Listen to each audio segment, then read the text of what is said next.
नमस्कार, मैं हूं शशि। आइए झारखंड के टॉप 25 प्रमुख खबर जानते हैं। झारखंड के विद्यार्थियों को सभी प्रतियोगी परीक्षाओं के लिए कोचिंग देगी सरकार। राज्य की हेमंत सोरेन सरकार विद्यार्थियों को सभी प्रतियोगी परीक्षाओं की तैयारी के लिए कोचिंग दिलाएगी। सरकार की इस नई पहल का आगाज सोमवार को रांची के हिंदी पीढ़ी में दिसोम गुरु शिबू सोरेन इंजीनियरिंग और मेडिकल कोचिंग संस्थान के रूप में हुआ है। इसका उद्घाटन मुख्यमंत्री हेमंत सोरेन ने किया। इस संस्थान में 300 अनुसूचित जनजाति के छात्र छात्राओं को कोचिंग दी जाएगी। बता दें, अनुसूचित जनजाति अनुसूचित जाति पिछड़ा वर्ग कल्याण विभाग की ओर से आयोजित कार्यक्रम में सीएम ने घोषणा की है कि इस कोचिंग संस्थान की तर्ज पर प्रदेश में JPSC, UPSC, SSC, banking, railway और मैनेजमेंट की तैयारी के लिए भी जल्द कोचिंग संस्थान खोले जाएंगे। हेमंत सोरेन ने कहा है कि झारखंड की नई पीढ़ी को अपने सपने साकार करने के लिए अब राज्य से बाहर जाने की जरूरत नहीं पड़ेगी। राज्य के बच्चे अब उच्च स्तरीय कोचिंग सुविधाएं रांची में प्राप्त करेंगे। यह संस्थान केवल शिक्षा का केंद्र नहीं बल्कि सामाजिक और सांस्कृतिक एकता का भी प्रतीक बनेगा। उन्होंने विद्यार्थियों से अपनी भाषा, संस्कृति और परंपरा को साझा करने का आग्रह किया, जिससे झारखंड की विविधता और एकता को और बल मिले। हेमंत सोरेन ने विश्वास जताया है कि ये सभी प्रयास आने वाले समय में झारखंड को शिक्षा के क्षेत्र में देश के अग्रणी राज्यों में शुमार करेगा। झारखंड मौसम आज से छटेगा कोहरा। झारखंड में ठंड और कपकपाने वाली है। भारतीय मौसम विभाग रांची के अनुसार मंगलवार से कोहरा छटने की संभावना है। इसके साथ ही रांची समेत 8 जिलों में शीतलहर चलने के आसार है। उत्तर से आने वाली सर्द हवा के कारण न्यूनतम तापमान 1 से 2 डिग्री गिर सकता है। मौसम वैज्ञानिक अभिषेक आनंद ने बताया है कि कोहरा कम होने से उत्तर की ओर से आने वाली सर्द हवाएं और असर दिखाएंगी।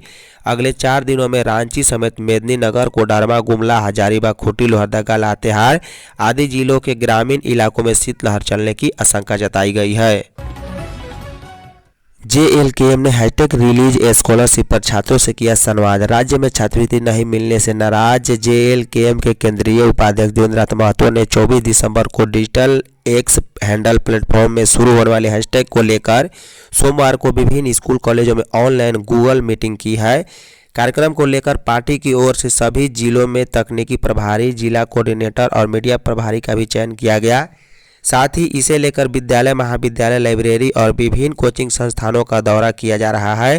सोमवार को साईनाथ यूनिवर्सिटी में आयोजित कार्यक्रम में देवेंद्र महतो ने छात्रों को संबोधित करते हुए कहा है कि केंद्र और राज्य सरकार की आपसी पॉलिटिकल टकराव का शिकार राज्य के छात्र हो रहे हैं।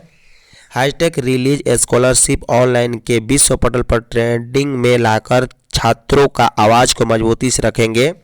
उन्होंने कहा है कि पूर्व में 60-40 नाई चलतों के तर्ज पर हैशटैग को व्यापक तौर पर उठाया जाएगा। इसकी तैयारी लगभग पूरी हो चुकी है। उन्होंने कहा कि छात्रवृत्ति नहीं मिलना राज्य सरकार की नाकामी है। मनरेगा योजना से छेड़छाड़ बंद करे केंद्र मंत्री। स्वास्थ्य मंत्री डॉक्टर इरफान अंसारी ने कहा है कि मनरेगा कांग्रेस की ऐतिहासिक उपलब्धि है, जिसे सोनिया गांधी के नेतृत्व में गरीब और मजदूरों को रोजगार की कानूनी गारंटी देने के लिए लागू किया गया था। लेकिन केंद्र सरकार ने गरीबों के अधिकार छीनने की साजिश कर रही है, जिसे कांग्रेस किसी भी कीमत पर सफल नहीं होने देगी।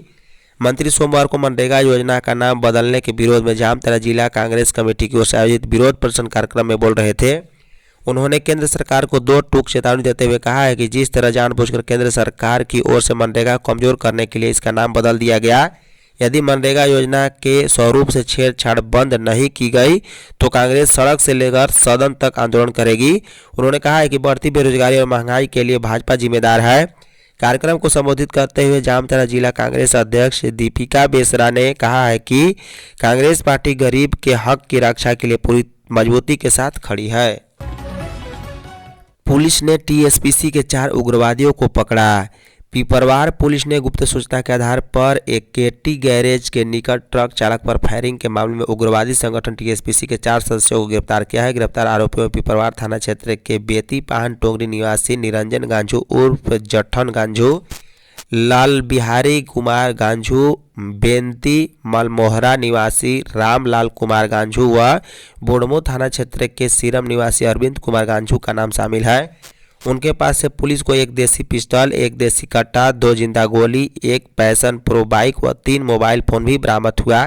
इस संबंध में थाना प्रभारी अभय कुमार ने बताया कि रविवार रात चतरा एसपी को गुप्त सूचना मिली थी कि बित्ती मैदान के निकट टीएसपीसी के कुछ उग्रवादी एकत्रित हुए हैं। वे किसी बड़ी घटना को अंजाम देने के फिराक में है। सूचना के सत्यापन व कार्रवाई को लेकर टंडवा एसडीपीओ प्रभात रंजन बरवार के नेतृत्व में एक छापेमारी दल का गठन किया गया। छापेमारी दल ने बीते मैदान के पास से उक्त चारों अभियुक्तों को गिरफ्तार कर लिया है। झारखंड में पेरेंटल मैपिंग अनिवार्य, एसआईआर में गलती से बचे। मुख्य निर्वाचन पदाधिकारी के रवि कुमार ने पदाधिकारियों से कहा है कि मतदाता सूची के विशेष गहन पुनरीक्षण एसआईआर के तहत मतदाताओं की पेरेंटल मैपिंग अधिक से अधिक मतदाताओं की करे ताकि कोई भी मतदाता इससे वंचित न रहे। मुख्य निर्वाचन पदाधिकारी सोमवार को सभी जिला निर्वाचन पदाधिकारियों, निर्वाचन निबंधन पदाधिकारियों तथा सहायक निर्वाचन निबंधन पदाधिकारियों के साथ वीडियो कॉन्फ्रेंसिंग के माध्यम से बैठक कर रहे थे। इसी क्रम में उन्होंने कहा है कि मैपिंग के क्रम में मतदाताओं की उनके पेरेंट से ही मैपिंग करें। साथ ही इसमें चुनाव आयोग के निर्देशों का सख्ती से अनुपालन हो। एसआईआर के दौरान मतदाताओं को कम से कम दस्तावेज देना पड़े, इसे भी सुनिश्चित किया जाए। उन्होंने एसआईआर के दौरान होने वाली गलतियों की जानकारी देते हुए उनसे बचने के उपाय भी बताया है। साथ ही मतदान केंद्र के रेशनलाइजेशन को लेकर सामान्य समस्याओं की बिंदुवार समीक्षा करते हुए उनके समाधान के भी उपाय बताए। नजरी नक्शा बनाते समय नए घरों अथवा जिन घरों को कोई भी नंबर नहीं दिया गया है उनके संबंध में भी जानकारियां दी गई है। जेएसएससी ने वैज्ञानिक सहायक नियुक्ति का परिणाम जारी किया। झारखंड कर्मचारी चयन आयोग ने सोमवार को झारखंड वैज्ञानिक सहायक प्रतियोगिता परीक्षा 2025 का परिणाम जारी कर दिया। इसमें कुल 23 पदों के विरुद्ध 11 अभ्यर्थी सफल घोषित किए गए हैं। हालांकि कुछ अभ्यर्थियों का परिणाम लंबित भी रखा गया। 14 सितंबर को यह परीक्षा कुल 23 पदों के लिए आयोजित हुई थी, जिसमें नियमित रिक्त के लिए 14 एवं बैकलॉग रिक्तियों के लिए 9 पद शामिल थे।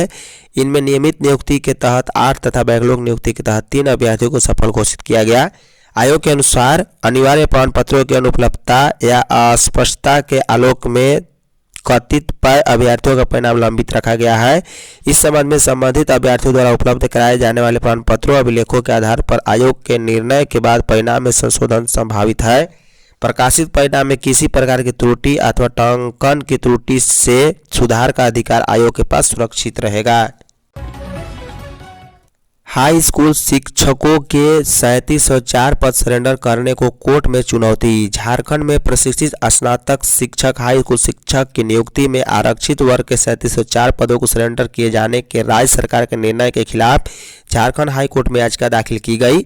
लीला मुर्मू एवं अन्य अभ्यर्थियों की ओर से अधिवक्ता चंचल जैन ने याचिका में उक्त निर्णय को असंवैधानिक, मनमाना एवं विधि के विपरीत बताया गया। याचिका में कहा गया है कि वर्ष 2016 में जारी विज्ञापन के तहत आरक्षित श्रेणी के लिए बड़ी संख्या में योग्य एवं पात्र अभ्यर्थी उपलब्ध थे। इसके बावजूद बिना किसी ठोस कारण या वैधानिक आधार के 3704 पदों को सरेंडर कर दिया गया, जबकि अनेक अभ्यर्थी वर्षों से नियुक्ति की प्रतीक्षा कर रहे थे। अधिवक्ता चंचल जैन ने यह भी उल्लेख किया है कि सोनी कुमारी मामले में सुप्रीम कोर्ट ने यह स्पष्ट किया था कि नियुक्तियां विज्ञापन पदों की संख्या के भीतर ही की जानी है और योग्य अभ्यर्थी को उपलब्धता के बावजूद पदों को समाप्त नहीं किया जा सकता। ऐसे में आरक्षित वर्ग के हजारों पदों को सरेंडर करना न केवल सुप्रीम कोर्ट के निर्देशों का स्पष्ट उल्लंघन करता है। याचिका में हाई कोर्ट से आग्रह किया गया है कि सरेंडर किए गए सभी 3704 पदों को तत्काल प्रभाव से बहाल किया जाए।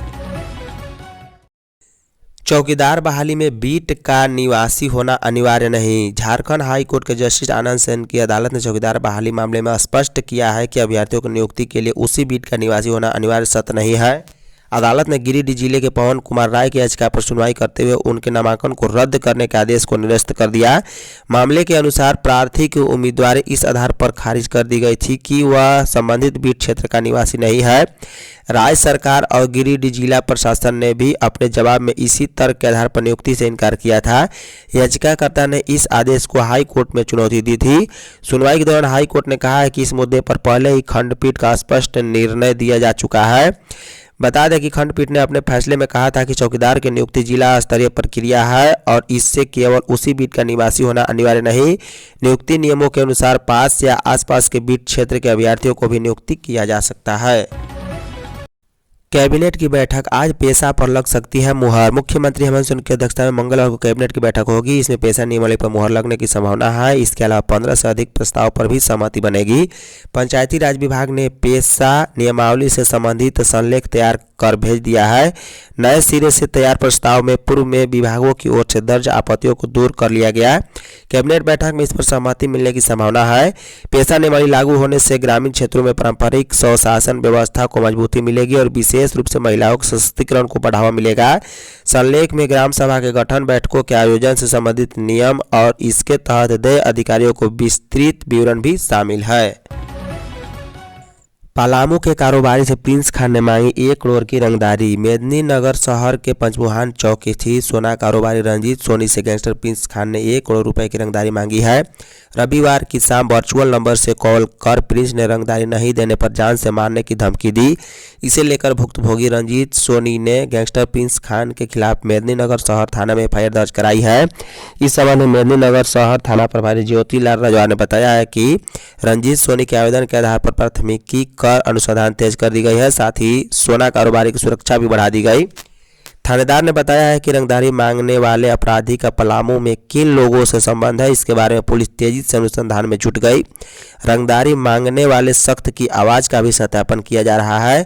धमकी देने वाले आरोपी तक पहुंचने के लिए पलामू साइबर थाने की भी मदद ली जा रही है। उन्होंने बताया है कि पलामू में गैंगस्टर प्रिंस खान गैंग की ओर से रंगदारी मांगे जाने की यह पहली घटना है।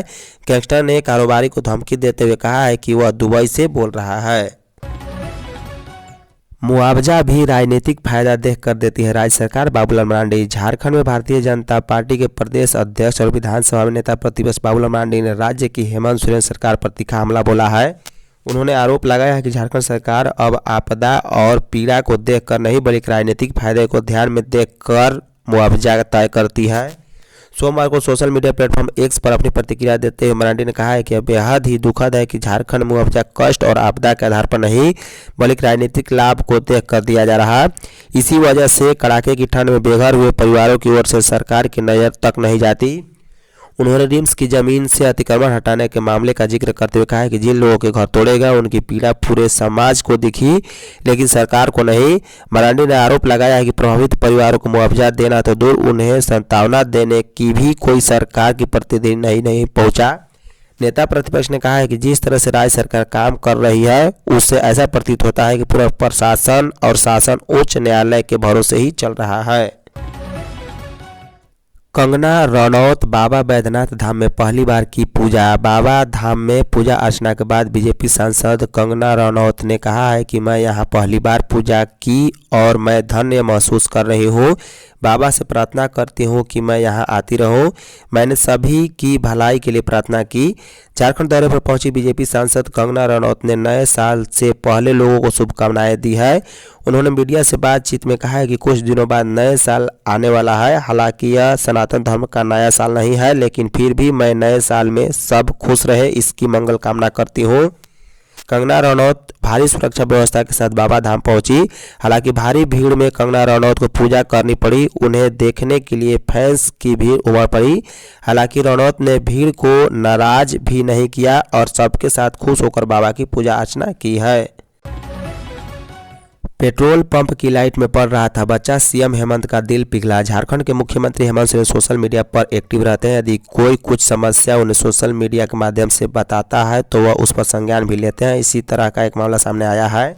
उन्होंने मामले पर संज्ञान लेते हुए रांची डीसी को निर्देश दिए हैं। दरअसल सोशल मीडिया प्लेटफॉर्म एक्स पर एक यूजर ने सीएम को टैग करते हुए बच्चे की समस्या से अवगत कराया।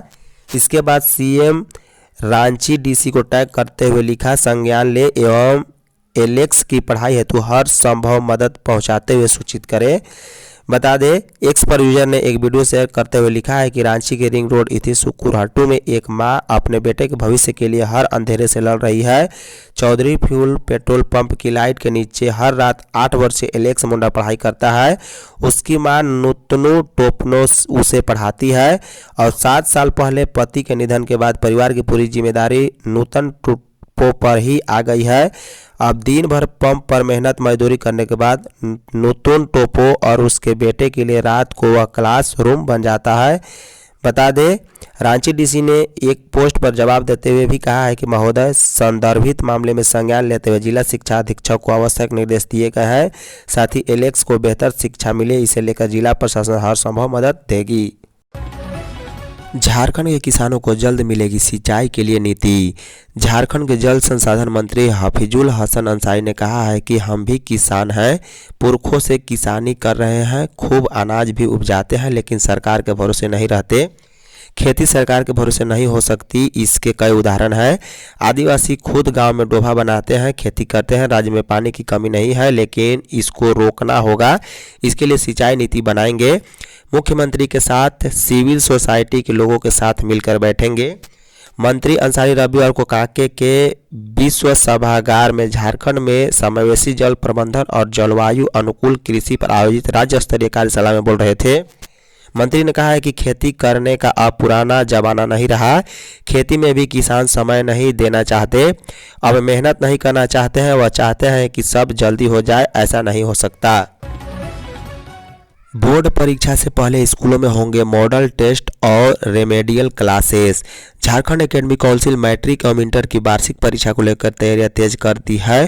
फरवरी 26 में प्रस्तावित परीक्षा में विद्यार्थियों के उत्कृष्ट प्रदर्शन को सुनिश्चित करने के उद्देश्य से झारखंड शिक्षा परियोजना परिषद की ओर से भी सभी जिला शिक्षा पदाधिकारी, सह जिला कार्यक्रम पदाधिकारी, जिला शिक्षा अधीक्षक, अपर जिला कार्यक्रम पदाधिकारी एवं संबंधित मुख्यमंत्री स्कूल ऑफ एक्सीलेंस माध्यमिक व उच्च स्तर माध्यमिक विद्यालयों के प्रधानाध्यापक व विद्यालय प्रबंधकों को विस्तृत दिशा निर्देश जारी किए गए हैं। निर्देश में कहा गया है कि जनवरी माह के दौरान सभी विद्यालयों में नियमित रूप से मॉडल टेस्ट एवं सुधारात्मक कक्षाओं का आयोजन किया जाएगा। सभी शिक्षक पूरे समर्पण और तन्मयता के साथ विद्यार्थियों को पाठ्यक्रम की पुनरावृत्ति कराएंगे। विशेष रूप से उन अध्यायों पर जोर दिया जाएगा जिनसे परीक्षा में अधिक प्रश्न पूछे जाने की संभावना रहती है। राज्य परियोजना कार्यालय द्वारा जैक पैटर्न पर आधारित मॉडल प्रश्न पत्र गूगल ड्राइव लिंक के माध्यम से उपलब्ध करा दिए गए हैं। धन्यवाद।